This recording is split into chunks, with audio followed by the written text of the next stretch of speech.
अवघ्या देहाचे गोकुळ खिले तुझ्याच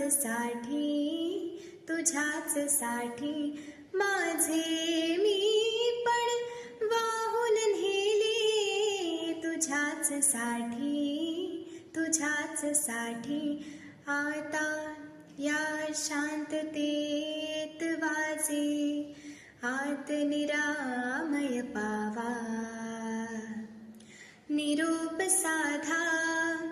आणत नाही दूर देशीचा ग्रावा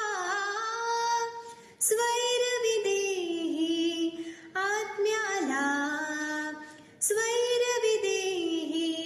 आत्म्याला